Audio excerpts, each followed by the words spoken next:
Hello friends, कैसे हैं आप लोग। आज हम लोग राज्य कार्यपालिका के बारे में डिस्कशन करेंगे।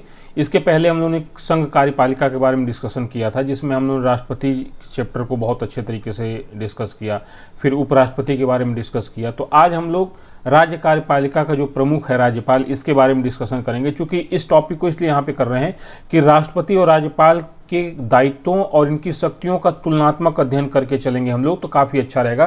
फिर हम लोग केंद्र मंत्रिपरिषद के बारे में पढ़ेंगे, फिर उसके बाद राज्य मंत्रिपरिषद के बारे में पढ़ेंगे, फिर विधायिका है, राज्य की विधायिका, केंद्र की विधायिका, उसके बारे में कंपेरिजन करते हुए डिस्कशन करेंगे। तो काफ़ी अच्छे से हम लोग को समझ में आएगा। चूँकि यूपीएससी में जो क्वेश्चन पूछने का तरीका है वो कहीं ना कहीं तुलनात्मक भी रहता है, और तुलनात्मक जानेंगे तो हम लोग को ज़्यादा अच्छा रहेगा। तो इसलिए इसको हम लोग ने राज्यपाल के चैप्टर को लिया है। चूँकि ये चैप्टर बहुत बड़ा है राज्यपाल का, तो जैसे राष्ट्रपति के चैप्टर को हमने 2 पार्ट में डिवाइड कर दिया था, पार्ट फर्स्ट और पार्ट सेकंड, वैसे ही राज्यपाल के चैप्टर को भी 2 पार्ट में डिवाइड कर देंगे। तो आज राज्यपाल से संबंधित जो प्रावधान है उसके बारे में पढ़ेंगे, और दूसरे पार्ट में राज्यपाल की शक्तियों के बारे में डिस्कशन करेंगे, और लास्ट में हम लोग राष्ट्रपति से तुलनात्मक अध्ययन भी करेंगे। क्योंकि जानते हैं हम लोग का क्या है ना, कि पढ़ाई में भी हम लोग रील्स मेथड अपनाते हैं कि शॉर्ट हो, छोटा हो, मजा आए, बस वही चीज़ है। ठीक है, तो मजबूरी भी है कि छोटा वीडियो रहे, क्योंकि लंबी वीडियो आप लोग नहीं देखना चाहते हैं। ठीक है, कि रील्स का ज़माना है भाई, तो पढ़ाई में भी रील्स का मेथड होता है। लेकिन अब आईएएस बनना है तो रील्स से तो थोड़ा दूर हटना चाहिए हम लोग को। फिर भी चलिए 2 पार्ट में डिवाइड करके इस चैप्टर को हम लोग पढ़ेंगे, काफ़ी डिटेल में पढ़ेंगे चैप्टर को। तो आप इस चैप्टर को पढ़ते समय साथ साथ आप क्या करना है, नोट्स भी बनाते चलिए और प्रीवियस ईयर के क्वेश्चन पेपर को भी सॉल्व करते चलिए। ठीक है, तो चलिए आज हम लोग इस चैप्टर को शुरू करते हैं, तो राज्यपाल के चैप्टर को। चलिए, तो इसमें जो टॉपिक हम लोग का राज्यपाल करेगा, इसमें तो हम लोग देखेंगे कि जो सबसे पहले अनुच्छेदों में क्या प्रावधान किया गया है, किस अनुच्छेद में राज्यपाल के लिए क्या प्रावधान किया गया है, उसके बारे में डिस्कस करेंगे। फिर इसके बाद राज्यपाल के लिए जो उपबंध किए गए हैं उनके बारे में डिस्कशन करेंगे। तो सबसे पहला हम लोग के राज्य की कार्यपालिका द एग्जीक्यूटिव ऑफ स्टेट है, राज्य की कार्यपालिका, इस बारे में डिस्कशन करेंगे कि राज्य की कार्यपालिका के बारे में क्या प्रावधान किया गया है। तो देखिए, राज्य कार्यपालिका, भारत अर्थात इंडिया में कुल 28 राज्य एवं 8 केंद्र शासित प्रदेश शामिल हैं। राज्यों की शासन व्यवस्था के संबंध में प्रावधान भाग 6 में अनुच्छेद 152 से 237 तक में किया गया है, जो सभी राज्यों के लिए लागू होता है। यही कारण है कि भाग 6 को राज्यों का संविधान कहा जाता है। संघ शासित प्रदेशों के शासन व्यवस्था का प्रावधान संविधान के भाग 8 में अनुच्छेद 239 से 242 तक में किया गया। ये केंद्र शासित प्रदेशों के लिए है, जबकि ये राज्यों के लिए क्या है, संविधान के भाग 6 में प्रावधान है जो राज्यों के लिए है। और संघ शासित क्षेत्रों यानी यूनियन टेरिटरी के लिए जो प्रावधान है वो संविधान के भाग 8 में किया गया है। ठीक है, चलिए, यही कारण है कि संविधान के भाग 6 को जो है वो राज्यों का संविधान कहा जाता है। ठीक है, चलिए अब यहाँ पर देखेंगे भाग 6 के प्रयोजन के लिए अनुच्छेद 152 में राज्य शब्द को परिभाषित किया गया। जैसे हम लोग देखे थे कि अनुच्छेद 12 में स्टेट को परिभाषित किया गया था। स्टेट का मतलब होता है कि यहाँ पर राज्य का मतलब तो ये वाला है, जैसे उत्तर प्रदेश, बिहार हो गया, राज्य हो गया। लेकिन जब अनुच्छेद 12 में राज्य की बात करते हैं तो वहाँ पर राज्य का मतलब होता है देश से लिया जाता है, कंट्री से लिया जाता है। ठीक है, तो वहाँ पे यहाँ पे राज्य का जो परिभाषित शब्द है ये इस राज्य से, जैसे कि स्टेट हम लोग बोलते हैं ना, ये उत्तर प्रदेश, बिहार है, मध्य प्रदेश है, महाराष्ट्र, उस तरह के उसकी बात की गई है। चलिए, वहाँ जो अनुच्छेद 12 में राज्य का परिभाषित किया गया है वो एक तरह से कहा जाए कि देश के रूप में उसको परिभाषित किया गया। ठीक है, चलिए, भारत में संघ के समान राज्यों में भी संसदीय शासन प्रणाली को स्वीकार किया गया, अर्थात भारतीय संविधान में राज्य में सरकार की उसी प्रकार परिकल्पना की गई है जैसे केंद्र के लिए की गई है। ठीक है, क्योंकि राज्यों में भी संसदीय शासन प्रणाली अपनाई गई है। संसदीय शासन प्रणाली में क्या होता है कि राज्य का कार्यपालिका प्रमुख कोई और होता है और वास्तविक प्रमुख कोई और होता है। जैसे भारत में है कि राष्ट्र का प्रमुख कौन है, राष्ट्रपति है, लेकिन वास्तविक कार्यपालिका शक्तियां किसके अंदर हैं, प्रधानमंत्री परिषद, जिसका प्रधान कौन होता है, प्रधानमंत्री होता है। तो राज्यों में भी संसदीय शासन प्रणाली अपनाई गई है, जिसमें राज्य का प्रमुख जो होता है या कार्यकारी प्रमुख राज्यपाल होता है, लेकिन वास्तविक शक्तियां किसके अंदर होती हैं, मंत्रिपरिषद के अंदर होती हैं। और इस मंत्रिपरिषद में प्रधान कौन होता है, मुख्यमंत्री होता है। ठीक है, चलिए, संविधान के 6ठा भाग के अनुच्छेद 153 से 167 तक में राज्य कार्यपालिका के बारे में प्रावधान किया गया है, जिसमें राज्यपाल, मुख्यमंत्री, मंत्रिपरिषद व राज्य के महाधिवक्ता, जिसको एडवोकेट जनरल कहा जाता है, इत्यादि को शामिल किया गया है। ठीक है, अब हम लोग आते हैं राज्यपाल को। चूंकि राज्य की कार्यपालिका का प्रमुख कौन है, राज्यपाल है। ठीक है। तो राज्यपाल से संबंधित जो अनुच्छेद हैं, चूंकि अनुच्छेदों को पढ़ना चाहिए, जानना चाहिए। हालांकि देखिए यूपीएससी में अनुच्छेद से रिलेटेड क्वेश्चन कम होते हैं, फिर भी आपको जानना चाहिए। अगर मुख्य मुख्य अनुच्छेद आप जानते हैं तो अच्छी बात है, नहीं जानते हैं तो कम से कम 395 जो अनुच्छेद हैं उसमें से कम 50-60 अनुच्छेद अगर जानते हैं तो आपका सफिशिएंट काम हो जाएगा। ज़्यादा फैक्चुअल होने की ज़रूरत नहीं है, कॉन्सेप्ट क्लियर होना चाहिए यूपीएससी में आपको। चलिए तो देखिए यहाँ पर अनुच्छेद 153 में क्या प्रावधान किया गया है कि राज्यों के राज्यपाल के बारे में प्रावधान किया गया है। अनुच्छेद 153 में, अनुच्छेद 154 में क्या किया गया है कि राज्य की कार्यपालिका शक्ति राज्यपाल में निहित होगी। ठीक है। अनुच्छेद 155 में क्या है कि राज्यपाल की नियुक्ति कैसे होगी, या राज्यपाल की नियुक्ति के बारे में प्रावधान किया गया है। अनुच्छेद 156 में क्या है, राज्यपाल की पदावधि या कार्यकाल, इनके बारे में प्रावधान किया गया है। अनुच्छेद 157 में राज्यपाल की नियुक्ति होने के लिए अहर्ताएं, मतलब क्या योग्यताएं होनी चाहिए, क्या क्वालिफिकेशन होनी चाहिए, इसके बारे में डिस्कशन किया गया है या प्रावधान किया गया अनुच्छेद 157 में। अनुच्छेद 158 में राज्यपाल के पद के लिए शर्तों के बारे में है कि क्या शर्तें होनी चाहिए। ठीक है, जिसला आपका पद न धारण करता हो, इसके बारे में डिटेल से आगे डिस्कस करेंगे हम लोग। बस यहाँ पे अनुच्छेदों के अंदर का प्रावधान है, क्योंकि ये बेयर एक्ट में इस तरह से दिया होता है, तो बेयर एक्ट को भी आप लोग रखा कीजिए अपने पास। और जहाँ भी आपको भाषा संबंधी दिक्कत हो या कुछ ऐसी हो तो बेयर एक्ट को का सहारा ले सकते हैं। बेयर एक्ट क्या है कि संविधान को सरल भाषा में उसको एज इट इज प्रस्तुत किया गया है। ठीक है। चलिए अनुच्छेद 159 में क्या है, राज्यपाल द्वारा शपथ या प्रतिज्ञान के बारे में प्रावधान किया गया है। अनुच्छेद 160 में क्या है, कुछ आकस्मिकताओं में राज्यपाल के कृत्यों का निर्वहन करने का जो उपबंध किया गया है। अनुच्छेद 161 में क्या है, राज्यपाल द्वारा क्षमा आदि और कुछ मामलों में दंडादेश के निलंबन, परिहार या लघुकरण की राज्यपाल की शक्ति के बारे में है। जैसा राष्ट्रपति के बारे में था ना क्षमादान की शक्तियां, उसका अभी हम लोग राष्ट्रपति और राज्यपाल की तुलनात्मक अध्ययन करेंगे आगे, जब राज्यपाल की शक्तियों को पढ़ेंगे तब। यहाँ पे बस शॉर्ट में जान लेते हैं। अनुच्छेद 162 में क्या है, राज्यपाल की कार्यपालिका शक्ति का विस्तार है। ठीक है। अनुच्छेद 163 में क्या है, राज्यपाल को सहायता और सलाह देने के लिए मंत्रिपरिषद का प्रावधान किया गया है। जैसे केंद्र में राष्ट्रपति को सलाह और सहायता देने के लिए मंत्रिपरिषद होगी, जिसका प्रधान वहां पे प्रधानमंत्री था। यहाँ पे राज्य में मंत्रिपरिषद का प्रधान कौन होगा, मुख्यमंत्री होगा। अनुच्छेद 164 मंत्रियों के बारे में अन्य उपबंध किया गया है। अनुच्छेद 165 में राज्य के महाधिवक्ता के बारे में प्रावधान किया गया है। अनुच्छेद 166 में क्या है, राज्य सरकार के कार्य का संचालन। चूंकि ये सारे अनुच्छेद न राज्य की कार्यपालिका से संबंधित है, जिसमें राज्यपाल का कुछ न कुछ रोल है, इसलिए इसको हम लोग देख रहे हैं। बाकी जो होते हैं ना वो तो राज्य कार्यपालिका में बहुत से अनुच्छेद हैं, इसका पूरा अनुच्छेद के बारे में अभी नहीं देखना है, बाद में जब देखते रहेंगे मंत्रिपरिषद को देखेंगे, राज्य विधायिका को देखेंगे, तब वहाँ पर भी देखेंगे। यहाँ पे इस तो देखेंगे जहाँ पे राज्यपाल का प्रत्यक्ष भूमिका आपको दिखाई दे रही, उन्हीं अनुच्छेदों को यहाँ शामिल किया गया है। अनुच्छेद 167 में क्या है, राज्यपाल को जानकारी देने के संबंध में मुख्यमंत्री के कर्तव्य के, जैसे केंद्र में क्या था, राष्ट्रपति को सूचना देने या जानकारी देने के संबंध में प्रधानमंत्री के कर्तव्य थे, तो वैसे ही राज्यपाल को सूचना और जानकारी देने के संबंध में मुख्यमंत्री के कर्तव्य हैं। अनुच्छेद 174 में क्या है, राज्य विधायिका का सत्र आहूत करने या सत्रावसान करने तथा विधानसभा को भंग करने का अधिकार किसको है, राज्यपाल को है। ठीक है। चलिए अनुच्छेद 175 में क्या है, राज्यपाल का राज्य विधायिका के किसी एक अथवा दोनों सदनों को संबोधित करने अथवा संदेश भेजने का अधिकार है। ठीक है। अनुच्छेद 176 क्या है, राज्यपाल द्वारा विशेष संबोधन होता है सदन को। ठीक है, राज्य विधानसभा को, और जहाँ पे द्विसदनी विधानसभा है, जहाँ विधान परिषद भी अस्तित्व में है, वहाँ विधानमंडल को। अनुच्छेद 200 में क्या है, ये अनुच्छेद में क्या है कि अगर राज्य विधायिका राज्य विधानसभा से या विधानमंडल से कोई विधेयक पारित होकर राष्ट्रपति पे राज्यपाल के पास जाता है तो राज्यपाल उसको स्वीकृति देगा, उसके बारे में प्रावधान किया गया है। अनुच्छेद 201 में क्या है कि कोई विधेयक राज्यपाल राष्ट्रपति के लिए क्या कर लेता है, सुरक्षित कर लेता है कि इस पे मैं फैसला नहीं करूंगा, इस पे फैसला कौन करेगा, राष्ट्रपति करेगा, तो इसलिए।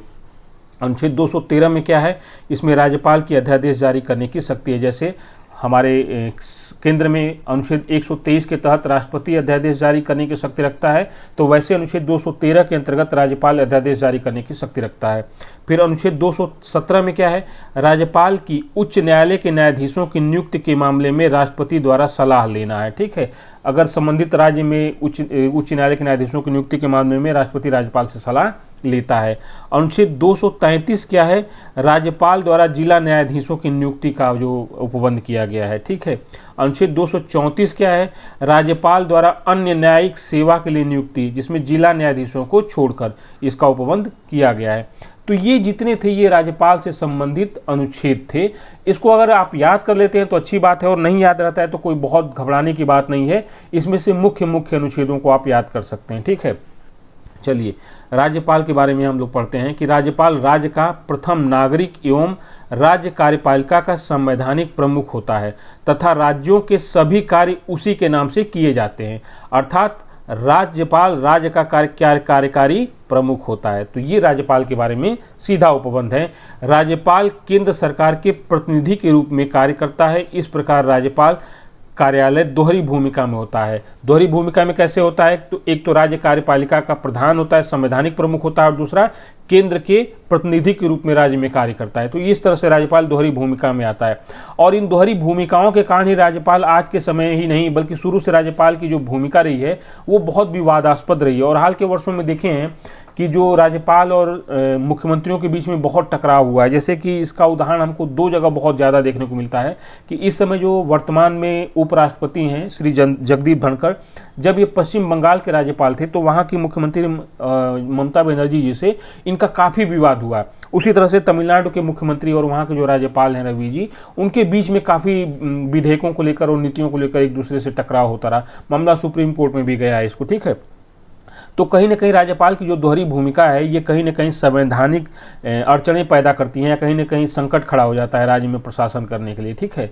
और ये संकट तब बहुत ज़्यादा हो जाता है कि जब राज्यपाल किसी दूसरी पार्टी द्वारा हो और राज्य में जो किसी दूसरी पार्टी की सरकार हो, ठीक है। चलिए, राज्यपाल के सभी कार्य उसके नाम से किए जाते हैं, मतलब राज्य के सभी कार्य राज्यपाल के नाम से किए जाते हैं। राज्यपाल को सलाह एवं सहायता देने के लिए एक मंत्रिपरिषद होती है और राज्यपाल मंत्रिपरिषद की सलाह के अनुसार ही कार्य करता है, ठीक है। मंत्रिपरिषद सामूहिक रूप से विधानसभा के प्रति उत्तरदायी होती है। जैसे केंद्र में क्या था, केंद्रीय मंत्रिपरिषद लोकसभा के प्रति सामूहिक रूप से उत्तरदायी थी, वैसे ही राज्य में मंत्रिपरिषद, जो राज्य की मंत्रिपरिषद है, ये सामूहिक रूप से विधान सभा के प्रति उत्तरदायी है। अतः संवैधानिक रूप से राज्य की कार्यपालिका शक्ति राज्यपाल में निहित होती है, किंतु वास्तविक रूप से इन शक्तियों का प्रयोग मंत्रिपरिषद द्वारा किया जाता है, जिसका प्रधान मुख्यमंत्री होता है। जैसे केंद्र में क्या होता है, केंद्रीय मंत्रिपरिषद थी जो वास्तविक शक्तियों का प्रयोग करते थे, उसका प्रधान कौन था, प्रधानमंत्री था। तो वैसे ही राज्यों में जो वास्तविक शक्तियों का प्रयोग कौन करता है, मंत्रिपरिषद करती है, और इसका वास्तविक मुख्य कौन होता है या प्रधान कौन होता है, मुख्यमंत्री होता है, ठीक है। चलिए, राज्यपाल की नियुक्ति। तो देखिए राज्यपाल की नियुक्ति क्या है, यही सबसे इंपॉर्टेंट टॉपिक है। देखिए, राज्यपाल की नियुक्ति राष्ट्रपति द्वारा की जाती है। वस्तुतः राष्ट्रपति उस व्यक्ति को किसी राज्य का राज्यपाल नियुक्त करता है जिसे केंद्र सरकार द्वारा नामांकित किया जाता है। ये राष्ट्रपति द्वारा नियुक्त किया जाता है, लेकिन वास्तव में इस नियुक्ति के पीछे किसका हाथ होता है, इसका नियुक्ति का हाथ होता है केंद्र सरकार का, या मंत्रिपरिषद कह लीजिए या मंत्रिमंडल कह लीजिए, ठीक है। केंद्र सरकार किसी व्यक्ति को राज्यपाल के रूप में नियुक्त करने के लिए राष्ट्रपति से सिफारिश करती है और राष्ट्रपति उसको क्या करता है कि संबंधित राज्य में राज्यपाल बना देता है, ठीक है। अतः राज्यपाल का नाम केंद्र निर्देशित होता है, परंतु यह एक स्वतंत्र संवैधानिक पद है जो न तो केंद्र सरकार के नियंत्रण में है और न ही उसके अधीनस्थ है। क्योंकि देखिए आज के समय में क्या है ना कि एक होता है कि चापलूसी पद्धति है या दलगत भावना है, तो राज्यपाल जो अपने आप को कहीं ना कहीं केंद्र से बंधा हुआ मानता है।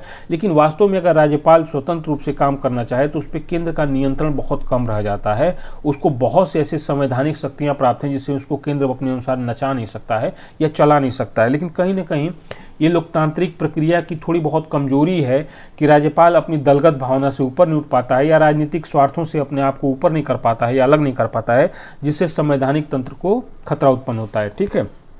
अब देखिए यहाँ पे एक है, सर्वोच्च न्यायालय ने हरगोविंद पंत वाद में कहा कि राज्य में राज्यपाल का कार्यकाल केंद्र सरकार के अधीन रोजगार नहीं है, यह एक स्वतंत्र संवैधानिक कार्यालय है और यह केंद्र सरकार के अधीनस्थ नहीं है।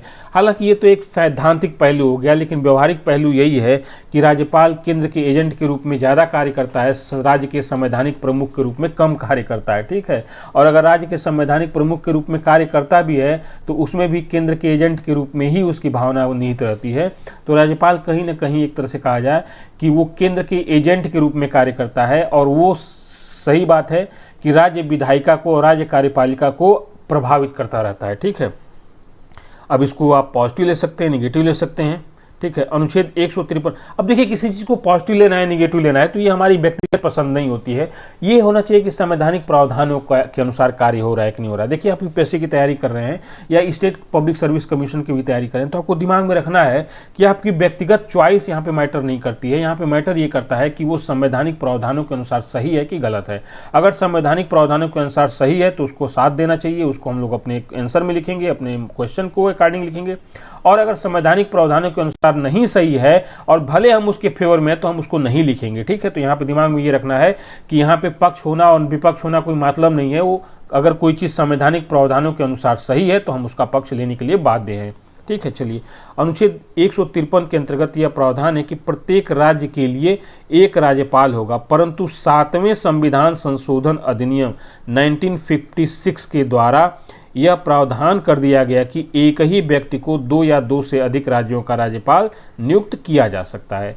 तो इस बात को ध्यान रखिएगा कि संविधान का जो शुरुआती संविधान था, मौलिक संविधान था, उसमें एक राज्य के राज्यपाल के लिए प्रावधान किया गया था, लेकिन 7वें संविधान संशोधन अधिनियम 1956 द्वारा यह प्रावधान कर दिया गया कि एक ही व्यक्ति को 2 या 2 से अधिक राज्यों का राज्यपाल नियुक्त किया जा सकता है, ठीक है। चलिए, अब राज्यपाल की नियुक्ति के कारण एक होता है कि देखिए राज्यपाल को केंद्र द्वारा नियुक्त किया जाए या राष्ट्रपति द्वारा नियुक्त किया जाए, और दूसरा एक अलग भी विचारधारा चल रही थी कि क्यों ना राज्यपालों का चुनाव किया जाए, राज्य की लोगों द्वारा, मतदाताओं द्वारा राज्यपालों का चुनाव कर दिया जाए। तो ये दोनों का प्रावधान तो अब इसके पक्ष में है कि राज्यपाल की नियुक्ति केंद्र द्वारा किया गया है। तो क्या कारण था कि राज्यपालों की नियुक्ति की गई राष्ट्रपति द्वारा या केंद्र सरकार द्वारा नामांकित क्यों किए गए राज्यपाल? तो उसके पक्ष में तर्क क्या दिया गया इसके बारे में। वर्तमान व्यवस्था अर्थात राष्ट्रपति द्वारा राज्यपाल की नियुक्ति को ही अपनाए जाने के निम्नलिखित कारण है जो वर्तमान व्यवस्था चली आ रही है। पहला कारण है राज्यपाल का प्रत्यक्ष निर्वाचन राज्य में स्थापित संसदीय शासन प्रणाली के प्रतिकूल होता है।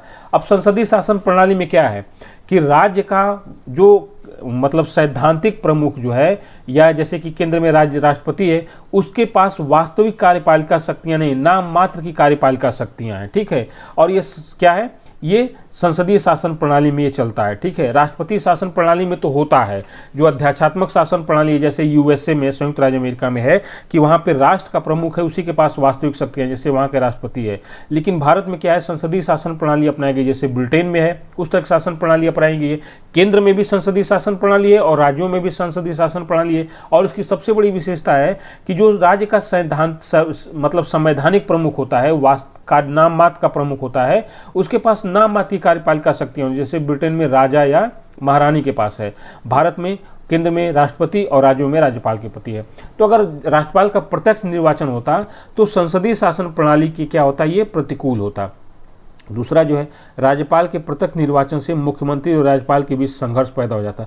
भाई जाहिर सी बात है कि हम मुख्यमंत्री का निर्वाचन थोड़े करते हैं, हम प्रधानमंत्री का निर्वाचन थोड़ी करते हैं, हम तो एक केंद्र में संसद सदस्य का निर्वाचन करते हैं और संसद सदस्य अपने में से किसी को प्रधानमंत्री नियुक्त कर लेते हैं, ठीक है। और राज्यों में भी हम मुख्यमंत्री का निर्वाचन थोड़े करते हैं, हम किसका निर्वाचन करते हैं, हम विधायक का निर्वाचन करते हैं। और जो बहुमत दल मतलब बहुमत वाला दल होता है वो अपने बीच से किसी को मुख्यमंत्री क्या करता है, चुन लेता है, वो मुख्यमंत्री के रूप में शपथ ले लेता है। अगर राज्यपाल जनता द्वारा प्रत्यक्ष निर्वाचित होता तो वो कहता कि मुख्यमंत्री से मैं श्रेष्ठ हूं क्योंकि मुझे जनता ने प्रत्यक्ष रूप से चुना है, जबकि मुख्यमंत्री का निर्वाचन जनता ने मुख्यमंत्री के रूप में नहीं किया था, उसका निर्वाचन एक विधायक के रूप में किया था। तो यहाँ राज्यपाल क्या करेगा, अपने आप को श्रेष्ठ समझेगा कि भाई जनता ने प्रत्यक्ष रूप से मुझे चुना है। तो ये समस्या पैदा हो जाती, तो क्लैश ऑफ टाइटन हो जाता, ठीक है, शक्तियों के बीच में संघर्ष होने लगता। और देखिए आज राज्यपाल जो है नामित राज्यपाल है, फिर भी मुख्यमंत्री और राज्यपाल के बीच में संघर्ष की स्थिति बनी रहती है। चलिए, तीसरा है, राज्यपाल केवल संवैधानिक प्रमुख होता है, इसलिए इसके निर्वाचन के लिए चुनाव की जटिल व्यवस्था और अत्यधिक धन खर्च करना व्यवहार्य नहीं है। अब वही है कि अगर एक तरह से सही बात है कि राज्य का संवैधानिक प्रमुख है, इसको बहुत ज़्यादा शक्तियां हैं नहीं, इसके बहुत ज़्यादा उत्तरदायित्व तो नहीं है। उत्तरदायित्व किसकी है, राज्य की कार्यपालिका, वास्तविक कार्यपालिका जो मंत्रिपरिषद होती है और जिसका प्रधान मुख्यमंत्री होता है, उसकी उत्तरदायित्व ज़्यादा है, ठीक है। राज्यपाल का उतना उत्तरदायित्व नहीं है, उतना अधिकार नहीं है। और इसका प्रत्यक्ष निर्वाचन होता तो इतना मतलब कि जटिल निर्वाचन प्रणाली हो, इतना धन खर्च करने का क्या मतलब है। ठीक वैसे ही होता कि आप सोने के बर्तन में और मतलब नॉर्मल सा खाना बनाए तो क्या मतलब है सोने के बर्तन का भाई। सोने के बर्तन में अगर खाना बना रहे हो तो कोई बढ़िया डिलीशियस डिश बनाइए, ठीक है। अब रोटी सब्जी बना दिए सोने के बर्तन में तो क्या मतलब है भाई, ठीक है। तो यही चीज़ हो गया। चलिए, राज्यपाल का चुनाव पूरी तरह से वैयक्तिक मामला है, इसलिए इस चुनाव में अत्यधिक संख्या में मतदाताओं को शामिल करना राष्ट्रहित में नहीं है। भाई राज्यपाल का चुनाव जो है राज्यपाल का एक वैयक्तिक मामला है, एक व्यक्ति का चुनाव हो जाता है। जैसे विधानसभा का चुनाव होता है तो एक व्यक्ति का चुनाव नहीं होता है, विधायकों का चुनाव होता है, तो कई विधायक होते हैं। और राज्यपाल का चुनाव होता तो सिर्फ एक व्यक्ति का चुनाव होता, तो ये क्या होता है, इतना अधिक संख्या में मतदाता जाके एक व्यक्ति का चुनाव करते, तो ये राष्ट्रहित में नहीं होता, ठीक है। चलिए, अब क्या है, एक निर्वाचित राज्यपाल स्पष्ट रूप से किसी न किसी दल से जुड़ा होगा जो निस्वार्थ मुखिया की तरह कार्य नहीं करेगा। हम लोग उम्मीद करते हैं कि जो राष्ट्र प्रमुख यानी कि राष्ट्रपति है और जो राज्य प्रमुख यानी कि राज्यपाल है, ये निस्वार्थ हो और निष्पक्ष हो, इसका किसी दल से दलीय भावना का जुड़ाव न हो, किसी दल के प्रति झुकाव न हो। क्यों? क्योंकि अपने संवैधानिक दायित्वों का निर्वहन करने में ये पक्षपात नहीं कर पाएगा। और अगर किसी दल से संबंधित है या किसी दल की तरफ झुकाव रखता है तो जाहिर सी बात है कि दलीय भावना से ऊपर नहीं उठ पाएगा, तो ये संवैधानिक दायित्वों का सही से निर्वहन नहीं कर पाएगा। तो अगर इसका राज्यपाल का प्रत्यक्ष निर्वाचन होता तो जाहिर सी बात है कि हर पार्टी अपना क्या करती है, एक राज्यपाल का उम्मीदवार खड़ा कर देती और जो जीत जाता वो उस दल के प्रति अपनी निष्ठा बनाए रखता। तो इसलिए इसको कहा गया कि एक निर्वाचित राज्यपाल स्पष्ट, जिसका चुनाव स्पष्ट रूप से किया जाए, वो दल की भावना से जुड़ा रहेगा, ठीक है। हालांकि अभी भी जो राज्यपाल हैं वो जिस दल से चुने जाते हैं उस दल के प्रति तो निष्ठावान रहते ही हैं, लेकिन कहीं ना कहीं अपेक्षाकृत ये कम रहते हैं। चलिए, अगला है, प्रत्यक्ष रूप से राज्यपाल के निर्वाचन से अलगाववाद की धारणा बढ़ेगी, जिससे राजनीतिक स्थिरता और देश की एकता को प्रतिकूल रूप से प्रभावित करेगी। जाहिर सी बात है कि जो व्यक्ति राज्यपाल के रूप में खड़ा होता है वो जाहिर से जैसे कोई राज्य है उसकी ही बात करता, उसी की पूरी बात करता, और वो व्यक्ति केंद्रित होता तो कहीं ना कहीं उससे जो है सेल्फ सेंटर्ड राजनीति को बढ़ावा मिलता और वो क्या करता है, क्षेत्रवाद या अलगाववाद को बढ़ावा देता। तो इस तरह से देखता देश की एकता और अखंडता को प्रतिकूल रूप से प्रभावित करता, ठीक है। अगला है, राष्ट्रपति द्वारा राज्यपाल की नियुक्ति की व्यवस्था से राज्यों पर केंद्र का नियंत्रण बना रहता। अब देखिए क्या है ना कि भारत को क्या कहा गया है, अनुच्छेद 1 में क्या गया, भारत अर्थात राज्यों का संघ, ठीक है। तो इसमें जो है ना केंद्र को सशक्त बनाया गया है, राज्यों को उतना सशक्त नहीं बनाया गया है। क्यों? इसलिए कहा गया कि हमारे जो पड़ोसी देश हैं इनसे कहीं ना कहीं हमारी संप्रभुता को खतरा है, ठीक है। तो केंद्र एक सशक्त केंद्र होना चाहिए। तो यहाँ पे ये कहा गया कि अगर राज्यों में, और दूसरी बात कि हमारी बहुत ज़्यादा विविधता है, सांस्कृतिक विविधता है, ज्योग्राफिकल बहुत डाइवर्सिफिकेशन है, फिर रिलीजियस डाइवर्सिफिकेशन है, फिर जातीय डाइवर्सिफिकेशन है, तो इतना ज़्यादा विविधता है। तो ये कहा गया कि अगर राज्यों पर केंद्र का सही से नियंत्रण नहीं रहेगा तो कहीं ना कहीं क्षेत्रवाद, अलगाववाद, उग्रवाद या इस तरह की घटनाएं बढ़ेंगी, जिससे हम लोग देखते हैं पूर्वोत्तर भारत पूरा प्रभावित रहा है, ठीक है। जम्मू कश्मीर की स्थिति ऐसी रही है और देश के कुछ अन्य क्षेत्रों में भी जो राज्य हैं वो कहीं ना कहीं इस तरह की व्यवस्था से प्रभावित रहे हैं। तो राज्यों पे कहीं ना कहीं केंद्र का नियंत्रण होना चाहिए। और केंद्र का नियंत्रण किसके माध्यम से रहेगा, वो दो माध्यमों से कहा गया है। तो माध्यम कई, लेकिन दो मुख्य माध्यम है, एक है राज्यपाल के माध्यम से और दूसरा अखिल भारतीय सेवाओं के माध्यम से, जिसमें IAS है और IPS प्रमुख दो अखिल भारतीय सेवाएं हैं, इनके माध्यम से राज्यों पर नियंत्रण केंद्र का बना रहता है। बाकी कई वित्तीय प्रावधान है जिसके माध्यम से भी राज्यों पर केंद्र का नियंत्रण आता है, लेकिन प्रशासनिक दृष्टि से राज्यपाल और अखिल भारतीय सेवाएं हैं उसके माध्यम से राज्य पर केंद्र का नियंत्रण बना रहता है। तो इसलिए भी है। अगला पॉइंट है, राज्यपाल का प्रत्यक्ष निर्वाचन राज्य में आम चुनाव के समय कई गंभीर समस्याएं उत्पन्न कर सकता है। सही बात है भाई कि एक व्यक्ति के चुनाव के लिए जो आम चुनाव होगा, मतलब जो राज्य विधायिका का आम चुनाव होगा, इसमें कई मतलब समस्याएं उत्पन्न कर सकता है। एक हो सकता है भाई कि यहाँ पे हो जाए कि राज्यपाल श्रेष्ठ है, मुख्यमंत्री उतना श्रेष्ठ नहीं है, फिर इतना ज़्यादा निर्वाचक मंडल का नामावली तैयार करना, फिर इतनी मशीनरी को मूव करना, फिर उन मशीनरियों को सही से मतगणना करना, कई तरह की समस्याएं उत्पन्न कर सकता है, ठीक है।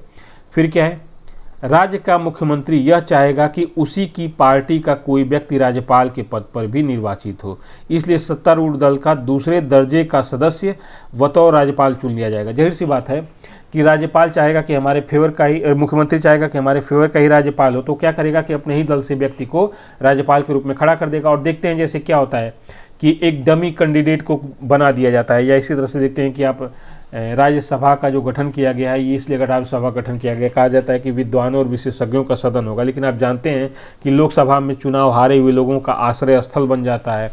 या एक तरह से कहा जाए कि जो चापलूस होते हैं उनके आश्रय स्थल हो जाता है। ये कहा जाता है कि जो धन्ना सेठ होते हैं, जो धन पशु होते हैं, वो कहीं ना कहीं पार्टियों को फंडिंग करते हैं, तो पार्टियां उनको क्या करती हैं, इनाम स्वरूप राज्यसभा का सदस्य देती हैं। और जिन राज्यों में विधान परिषद का चुनाव होता है वहाँ पर भी इस तरह का देख सकते हैं। तो कहीं ना कहीं कहा जाता है ना कि अगर राज्यपाल का चुनाव होता है तो जो मुख्यमंत्री है वो सोचता है कि भाई हमारे ही पार्टी का व्यक्ति राज्यपाल भी रहे, ताकि हम लोग मिलकर कोऑर्डिनेशन से काम करते रहें, हमारे कार्यों में कोई अड़ंगा न उत्पन्न हो पाए। तो क्या करता है, अपने ही दल के किसी दूसरे दर्जे के व्यक्ति को, दूसरा दर्जे का व्यक्ति का मतलब ये है कि जो उस योग्य नहीं उसको क्या करता है, राज्यपाल के रूप में चुनाव लड़ाता और जितवा ले जाता। तो इसलिए भी कहा गया कि राज्यपाल जो है राष्ट्रपति द्वारा क्या होना चाहिए, नामांकित होना चाहिए या उसका अपॉइंटमेंट होना चाहिए। चलिए अब इसका सार देखते हैं। यही कारण है कि भारत में उस व्यवस्था को अपनाया गया है जहाँ राज्यपाल केंद्र द्वारा नियुक्त होता है, जैसे कनाडा में। कनाडा एक संघ है जिससे भारत काफ़ी मिलता जुलता है। कनाडा और ऑस्ट्रेलिया से भारत काफ़ी मिलता जुलता है। जो दूसरे प्रकार का संघ है जिसको परिसंघ कहते हैं, जैसे यूएसए, उससे भारत की जो बहुत कम चीज़ें मिलती हैं, ठीक है। तो यहाँ पे कनाडा में भी क्या है कि राज्यपाल केंद्र द्वारा नियुक्त होता है, न कि उस मॉडल को जहां राज्यपाल सीधे जनता द्वारा चुना जाता है, जैसे संयुक्त राज्य अमेरिका। यूएसए में राज्यपाल जो होता है, जो गवर्नर होता है, वो सीधे जनता द्वारा चुना जाता है, जबकि कनाडा में जो राज्यपाल होता है वो क्या होता है, केंद्र द्वारा नॉमिनेटेड होता है, ठीक है। तो ये चीज़ होता है। अब आते हैं राज्यपाल की अर्हताएँ, जिनमें क्वालिफिकेशन ऑफ गवर्नर क्या होती हैं। तो अनुच्छेद 157 के अंतर्गत राज्यपाल के लिए 2 योग्यताएं आवश्यक हैं। पहला है वह भारत का नागरिक हो, लेकिन यह भारत का नागरिक कैसे हो, जन्म से नागरिक होना आवश्यक नहीं है। भारत में आके नागरिक कहीं पैदा और हुआ हो, लेकिन भारत में आके नागरिकता ले लिया है, वो भी किसी राज्य का राज्यपाल हो सकता है, ठीक है। दूसरा क्या है कि वह कम से कम 35 वर्ष की आयु पूरा कर चुका हो। तो ये तो अर्हताएं हैं। फिर एक और हम लोग देखेंगे कि शर्तें क्या है उसके लिए, वो अलग चीज़ है। चलिए, तो ये 2 अर्हताएं हैं। अब देखिए एक यहाँ पे और हम लोग देख लेते हैं कि चूंकि ये केंद्र राज्य संबंधों पर जो सरकारिया आयोग है, ठीक है, ये बहुत इंपॉर्टेंट राज्यपाल के बारे में सिफारिश किया था कि राज्यपाल को कैसे होना चाहिए। इसको भी क्योंकि यूपीएससी में भी क्वेश्चन पूछता है, तो हम लोग ये भी देख सकते हैं कि अगर राज्यपाल का जो पद है इस समय काफ़ी विवादित रहा है, या काफ़ी कहीं ना कहीं एक तरह से कहा जाता है कि कॉन्फ्लिक्ट होता रहता है मुख्यमंत्री और राज्यपाल के बीच में, तो कहीं ना कहीं हो सकता है कि इस कॉन्फ्लिक्ट को कम करने के लिए सुझाव दीजिए। तो हम सरकारी आयोग के सुझाव को उठाकर यहाँ पर अपने आंसर में डाल सकते हैं।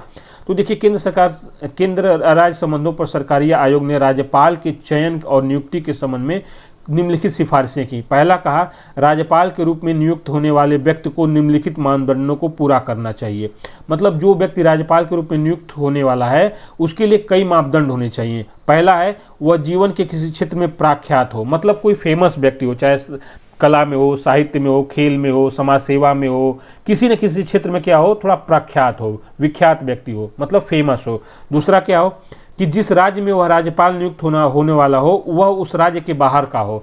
मतलब जैसे उत्तर प्रदेश में कोई व्यक्ति राज्यपाल नियुक्त होने वाला हो तो वह उत्तर प्रदेश का बाहर का हो, ताकि यहाँ की लोकल पॉलिटिक्स में बहुत ज़्यादा वो इन्वॉल्व ना हो या बहुत इंटरेस्टेड ना हो, ठीक है, या उसके हित ना हो इसमें जुड़े हुए हों। तीसरा क्या है, वह एक अलग व्यक्ति होना चाहिए और राज्य के स्थानीय राजनीति से बहुत अधिक जुड़ा हुआ न होना चाहिए। मतलब वह एक क्या होना चाहिए कि थोड़ा सा ऐसा व्यक्ति हो कि जो बहुत ज़्यादा स्थानीय राजनीति में, लोकल पॉलिटिक्स में बहुत रुचि न रखता हो, थोड़ा सा न्यूट्रल हो। वो अलग व्यक्ति का होने का मतलब है कि वो राज्य से अलग का हो और थोड़ी पॉलिटिक्स से भी अलग का हो, ठीक है। तो ये चीज़ हो गया। अगला क्या है, वह एक ऐसा व्यक्ति होना चाहिए जो सामान्य रूप से एवं हाल के दिनों में सक्रिय राजनीति में बहुत भागीदार न रहा हो।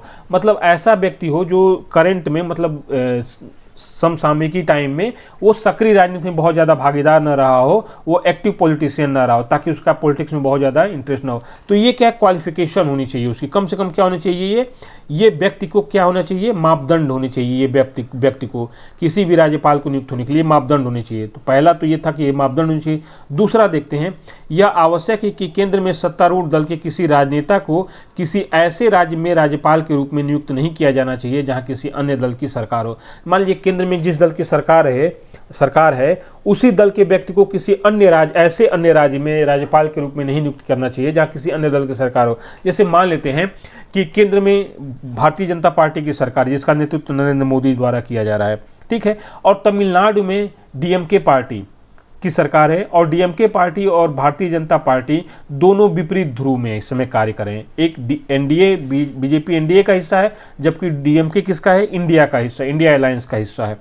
तो अब अगर किसी व्यक्ति को, ऐसे व्यक्ति को जो भारतीय जनता पार्टी से संबंधित है, उसको तमिलनाडु में राज्यपाल नियुक्त किया जाएगा, तो जाहिर सी बात है, या पश्चिम बंगाल में नियुक्त किया जाएगा जहां पे भारतीय जनता पार्टी के दूसरे मतलब विरोधी दल की सरकार है, तो वो राज्यपाल कहीं ना कहीं वहां पे अड़ंगा डालेगा ही। और राज्य विधायिका द्वारा पारित की विधेयक को या राज्य कार्यपालिका द्वारा लिए गए किसी निर्णय को वो कुछ न कुछ प्रभावित करेगा, या उसको मतलब जिसको कहते हैं ना कि उसको टांग अड़ाएगा। तो इस तरह से कहीं ना कहीं संवैधानिक संकट उत्पन्न होगा। तो ये सबसे पहले ये उन्होंने सरकारी आयोग ने सुझाव दिया कि केंद्र में सत्तारूढ़ दल के किसी राजनेता को किसी ऐसे राज्य के राज्यपाल के रूप में नियुक्त नहीं किया जाए जहां किसी अन्य दल की सरकार है। ठीक है, अगला क्या है, अनुच्छेद 155 में संशोधन करते हुए यह प्रावधान किया जाना चाहिए कि राज्यपाल की नियुक्ति करने में संबंधित राज्य के मुख्यमंत्री से परामर्श सुनिश्चित किया जाए। मतलब इसमें कहा कि 155 में क्या किया गया कि राष्ट्रपति राज्यपाल की नियुक्ति करेगा, ये ठीक है।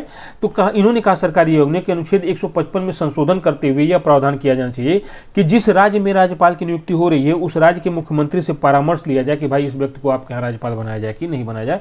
तो मुख्यमंत्री से परामर्श लिया जाए, और ये परामर्श ऐसा नहीं हो कि बस पूछ लिए हाँ भाई हाँ ठीक है, उसको प्रभावी परामर्श लिया जाए, मतलब उसकी सहमति हो। अगला क्या है, भारत के उपराष्ट्रपति लोकसभा के अध्यक्ष से राज्यपाल के चयन में प्रधानमंत्री द्वारा परामर्श लिया जा सकता है। यह परामर्श गोपनीय और अनौपचारिक होना चाहिए और संवैधानिक दायित्व का विषय नहीं होना चाहिए। राष्ट्रपति उपराष्ट्रपति क्योंकि उपराष्ट्रपति क्या होता है, राज्यसभा का पदेन सभापति होता है और लोकसभा का अध्यक्ष तो इस लोकसभा का अध्यक्षता करता ही है। तो राष्ट्रपति भारत का जो उपराष्ट्रपति और लोकसभा के अध्यक्ष से प्रधानमंत्री सलाह ले सकता है कि भाई इस राज्य में किसको राज्यपाल नियुक्त किया जाए, औपचारिक रूप से नहीं, अनौपचारिक रूप से और गोपनीय रूप से। और उनके सुझाव पे, क्योंकि ये दोनों संवैधानिक पदों पे हैं, तो ये ज़्यादा सही कर सकते हैं कि भाई ये भी क्या है, एक राज्यसभा के मतलब कार्रवाई का संचालन करता है और एक लोकसभा की कार्रवाई का संचालन करता है। तो राज्यपाल भी क्या करता है, राज्य कार्यपालिका की संचालन तो करता है, तो उनको काफ़ी अनुभव तो बता सकते हैं। तो ये भी अनौपचारिक रूप से सहायता ले सकता है। अब आता है राज्यपाल द्वारा शपथ या प्रतिज्ञान, oath or affirmation by the governor.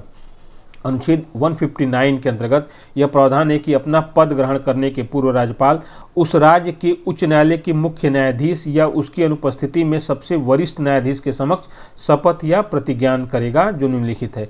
मतलब राज्यपाल जिस राज्य में नियुक्त होने जा रहा है राज्यपाल के रूप में, उस राज्य के मुख्य न्यायाधीश के समक्ष या उसकी अनुपस्थिति में किसी वरिष्ठ न्यायाधीश के समक्ष शपथ एवं प्रतिज्ञान करेगा। और क्या होगा कि मैं फला निष्ठापूर्वक दायित्वों का निर्वहन करूंगा, संविधान और विधि की रक्षा, संरक्षण और प्रतिरक्षा करूंगा, स्वयं को राज्य की जनता के हित व सेवा में समर्पित करूंगा। तो ये राज्यपाल द्वारा लिया जा गया शपथ है। ठीक है, अब हम लोग आते हैं राज्यपाल के कार्यालय की या कार्यकाल की शर्तें क्या क्या हैं। तो हम लोग देखा था कि जो योग्यताएं हैं, ये शर्तें मिलकर योग्यता और शर्तें दोनों एक ही तरह की हो, मतलब एक साथ जुड़नी चाहिए। तो देखिए, भारतीय संविधान में राज्यपाल के पद के लिए निम्नलिखित शर्तें निर्धारित किया गया है। पहला है, उसे किसी भी सदन का सदस्य नहीं होना चाहिए, न तो लोकसभा का, न राज्यसभा का, न विधानसभा का, न विधान परिषद का, किसी सदन का सदस्य नहीं होना चाहिए। ठीक है, यदि वह किसी सदन का सदस्य है भी तो जिस दिन राज्यपाल का पद ग्रहण करता है उस दिन से वह सदस्यता त्याग देगा। अनुच्छेद 158 के अंतर्गत यह प्रावधान है कि वह लाभ का पद धारण न करता हो। देखिए, अगर वो कहीं मंत्री है, विधायक है, सांसद है, तो इसको लाभ का पद नहीं माना जाता है। लाभ का पद जो है संसद द्वारा निर्धारित किया जाता है। ठीक है, तो ये चीज़ है कि वह किसी लाभ के पद पर ना हो। ठीक है, और ना ही किसी सदन का सदस्य हो। अगर राज्यपाल बनता है तो उस दिन से उस सदन का सदस्यता को उसे त्यागना होगा। ठीक है, दूसरी शर्त है, उसे किसी राजनीतिक दल के पद पर नहीं होना चाहिए। जैसे किसी राजनीतिक पार्टी है, उसके दल पे, जैसे प्रदेश अध्यक्ष है, राष्ट्रीय अध्यक्ष है, राष्ट्रीय महासचिव है, कोषाध्यक्ष है, इस तरह के पद पे उसे नहीं रहना चाहिए। ठीक है, अगला है, बिना किसी किराए के उसे राजभवन उपलब्ध होगा। जो राजभवन होता है, मतलब राज्यपाल के रहने का, वो राजभवन उपलब्ध होगा उसको रहने के लिए जब तक वो रहेगा राज्यपाल पद पे, और इसका किराया उसे नहीं देना होगा। अगला क्या है, वह संसद द्वारा निर्धारित सभी प्रकार की उपलब्धियां, विशेषाधिकारों और भत्तों का अधिकारी होगा। कौन निर्धारित करेगा? संसद। जो उपलब्धियां निर्धारित करे, विशेषाधिकार निर्धारित करे और भत्तों का निर्धारण करे संसद द्वारा, वह उसका अधिकारी होगा। अगला, ये बहुत इंपॉर्टेंट है, यदि वह 2 या 2 से अधिक राज्यों का राज्यपाल के दायित्व का निर्वहन करता है तो संबंधित राष्ट्रपति द्वारा तय मानकों के हिसाब से उपलब्धियों भत्तों को प्रदान करेंगे। मान लीजिए कोई व्यक्ति 2 राज्यों का राज्यपाल होता है। अब मान लीजिए एक राज्य ये है ए और दूसरा है बी, दो राज्यों का राज्यपाल है। तो अब जैसे एक राज्य का राज्यपाल होगा तो राज्य की जिस राज्य का राज्यपाल होगा उसकी संचित निधि से इसको वेतन भत्ते दिए जाएंगे। लेकिन अगर वही व्यक्ति दो राज्यों का राज्यपाल हो गया तो राष्ट्रपति क्या करेगा कि दोनों राज्यों के संचित निधि से उसके वेतन भत्तों का अलग अलग रेशियो में निर्धारण कर देगा, जिससे दोनों राज्य क्या करेंगे, उस रेशियो को देंगे। ठीक है, चलिए अब अगला है कार्यकाल के दौरान उसकी उपलब्धियों में कोई प्रतिकूल परिवर्तन नहीं किया जाएगा। मतलब अगर वो कार्य कर रहा है तो उसके वेतन भत्तों में किसी प्रकार की कटौती नहीं की जाएगी। मतलब नकारात्मक परिवर्तन नहीं किया जा सकता है, सकारात्मक परिवर्तन किया जा सकता है। अब आते हैं राज्यपाल का कार्यकाल। अनुच्छेद 156 के तहत राज्यपाल राष्ट्रपति के प्रसाद पर्यंत अपना पद धारण करता है। प्रसाद पर्यंत का मतलब जब तक राष्ट्रपति चाहता है तब तक। ठीक है, क्योंकि राज्यपाल को हटाने के लिए राष्ट्रपति को किसी प्रक्रिया को नहीं अपनाना पड़ता है। भैया वो कह देता है कि चलो हटो तो हट जाना होता है उनको, कोई प्रक्रिया इसके लिए नहीं है। वो बदलेगा कि आपको राज्यपाल पर से हटाया जा रहा है तो राज्यपाल को हटना होगा। ठीक है, ये चीज़ होता है। वह पद ग्रहण करने से 5 वर्ष तक पद पर बना रहता है। जब से पद ग्रहण करता है, पद ग्रहण का मतलब है जब शपथ लेता है तब से 5 वर्ष तक बना रहता है। परंतु ये 5 वर्ष पूर्व भी, या जब 5 वर्ष पूरा होने वाला है उसके पूर्व भी वह राष्ट्रपति को त्यागपत्र दे सकता है। ये इंपॉर्टेंट है कि राज्यपाल किसको त्यागपत्र देता है, तो राष्ट्रपति को देता है। राष्ट्रपति किसको देता है, उपराष्ट्रपति को देता है त्यागपत्र अपना, और उपराष्ट्रपति राष्ट्रपति को अपना त्यागपत्र देता है। तो यहाँ पे ध्यान रखना है कि राज्यपाल भी अपना त्यागपत्र किसको देता है, राष्ट्रपति को देता है। ठीक है, दे सकता है। तथा कार्यकाल समाप्त हो जाने के बाद भी वह तब तक पद पर बना रहता है जब तक कि उसके स्थान पर कोई दूसरा व्यक्ति पद ग्रहण नहीं कर लेता है। जैसे राज्यपाल का 5 वर्ष का कार्यकाल पूरा हो गया तो वो तब तक पद पर बना रहेगा जब तक कि कोई व्यक्ति उसके स्थान को ग्रहण करने के लिए नहीं आ जाता है, कोई दूसरा व्यक्ति राज्यपाल के पद को ग्रहण करने नहीं आता है। इसका मतलब है कि मतलब शासनांतरण नहीं होना चाहिए, गैप नहीं होना चाहिए। ठीक है, तो इसलिए इसको कहा गया है। अब देखिए सूर्य नारायणवाद जो 1981 में आया था, इसमें सर्वोच्च न्यायालय ने व्यवस्था दी कि राज्यपाल के ऊपर राष्ट्रपति के प्रसाद पर्यंत का मामला न्यायपूर्ण नहीं है। ठीक है, इन्होंने कहा था लेकिन बहुत ज़्यादा इसका प्रभाव नहीं है। राज्यपाल के पास न तो कार्यालय की सुरक्षा है और न ही कार्यकाल की निश्चितता है। उसे राष्ट्रपति द्वारा किसी भी समय वापस बुलाया जा सकता है। वही मैंने कहा कि कोई विशेष प्रक्रिया का फॉलो नहीं करना है। राष्ट्रपति का देगा भैया बोरिया बिस्तर उठाओ, चलो अब हटो यहाँ से, तो हट जाना है इनको, कोई इसके लिए इफ बट नहीं है। या राज्यपाल जब चाहे तब दूसरे राज्य में भेज सकता है इनका। ठीक है, स्थानांतरण कर सकता है, कोई क्वेश्चन क्वेरी नहीं है। चलिए, राष्ट्रपति एक राज्यपाल को उसके बचे हुए कार्यकाल के लिए किसी दूसरे राज्य में स्थानांतरित कर सकता है। मतलब 5 वर्ष की नियुक्ति हुई लेकिन कोई ये नहीं है कि 5 वर्ष का हो गया तो इसी राज्य में रहना है, उठा के किसी अन्य राज्य में भी इनका स्थानांतरण कर देगा राष्ट्रपति। ठीक है, इसी प्रकार एक राज्यपाल जिसका कार्यकाल पूरा हो चुका है को भी उस राज्य या अन्य राज्य में दोबारा नियुक्त किया जा सकता है। ये नहीं कि 5 एक बार हो गए तो दोबारा नहीं हो पाएंगे। ठीक है, कुंभ मेला नहीं है कि फिर 12 वर्ष बाद आएगा, नहीं भैया, एक बार हो गए तो फिर दोबारा भी हो सकते हो। उसी राज्य में हो सकता है राज्यपाल, या किसी दूसरे राज्य में राज्यपाल राष्ट्रपति द्वारा इसको नियुक्त किया जा सकता है। ठीक है, फिर आता है राज्यपाल के वेतन एवं भत्ते। सारा खेल तो यही है, राज्यपाल के वेतन एवं भत्ते। जो कहा जाता है ना कि हम देश सेवा के लिए आए, समाज सेवा के लिए आए, आप भी बनेंगे IAS। इंटरव्यू में पूछा जाएगा कि आप IAS क्यों बनना चाहते हैं या UPSC में क्यों जाना चाहते हैं, तो आपका भी बहुत सॉलिड जवाब होता है, हम देश सेवा के लिए जाना चाहते हैं, हम समाज सेवा के लिए जाना चाहते हैं। सबको पता है कि कौन सी सेवा आप पहले करेंगे। चलिए, मजाक नहीं उड़ा रहा हूँ, ये रियलिटी है। चलिए, राज्यपाल के वेतन एवं भत्ते। राज्यपाल के वेतन एवं भत्ते और अन्य परिलब्धियों का निर्धारण संसद विधि द्वारा करती है। वर्तमान समय में राज्यपाल का वेतन 3.5 लाख रुपये प्रतिमाह है, जो राज्य की संचित निधि कंसोलिडेटेड फंड पर भारित होता है। अतः राज्य विधानमंडल को इस पर मतदान का अधिकार नहीं है। राज्यपाल किसकी वेतन भत्ते कहाँ होते हैं, राज्य की संचित निधि से होते हैं। अब आता है अनुच्छेद 158(3)(1) के अंतर्गत यह प्रावधान है कि जब एक ही व्यक्ति को 2 या 2 से अधिक राज्यों का राज्यपाल नियुक्त किया जाता है तो उसे दिए जाने वाले वेतन एवं भत्ते उन राज्यों के बीच ऐसे अनुपात में आवंटित एलोकेट किए जाएंगे जो राष्ट्रपति द्वारा निर्धारित किया जाता है, जिसके बारे में हम लोगों ने अभी डिस्कशन किया है। ठीक है, तो ये राज्यपाल से संबंधित जो सामान्य प्रावधान है इनके बारे में हम लोगों ने डिस्कशन किया है। अब इसके बाद हम लोग जो दूसरे पार्ट का अध्ययन करेंगे जिसमें राज्यपाल की शक्तियां और राष्ट्रपति से इसका तुलनात्मक अध्ययन करेंगे, तो ये दोनों पार्ट बहुत इंपॉर्टेंट है। ठीक है, तो ये तो हम लोग का फर्स्ट पार्ट था राज्यपाल का, क्योंकि राज्य की कार्यपालिका का प्रमुख होता है राज्यपाल, और हमने केंद्र की कार्यपालिका का प्रमुख राष्ट्रपति और उपराष्ट्रपति के बारे में अध्ययन कर चुके हैं। क्योंकि राज्य में राज्यपाल होता है, उपराज्यपाल का कोई कॉन्सेप्ट नहीं है, तो इसलिए उपराष्ट्रपति हम लोगों ने पहले पढ़ लिया है कि राष्ट्रपति उपराष्ट्रपति सीक्वेंस में पढ़ लें। फिर राज्य विधायिका का या राज्य कार्यपालिका का जो जो प्रधान होता है राज्यपाल, इसके बारे में डिस्कशन करेंगे, तो कि तुलनात्मक अध्ययन हो जाएगा। इसके बाद हम लोग फिर पढ़ेंगे केंद्र की कार्यपालिका विधायिका के बारे में डिस्कशन करेंगे, केंद्र की मंत्रिपरिषद के बारे में पढ़ेंगे, तो फिर राज्य का तुलनात्मक अध्ययन हो जाएगा। ठीक है, फिर न्यायालय को हम लोग एक साथ पढ़ लेंगे, न्यायालय का मतलब सुप्रीम कोर्ट और हाई कोर्ट को फिर एक साथ हम लोग पढ़ लेंगे। ठीक है, चलिए तो फिर मिलते हैं नेक्स्ट डे नेक्स्ट टॉपिक के साथ। Thank you.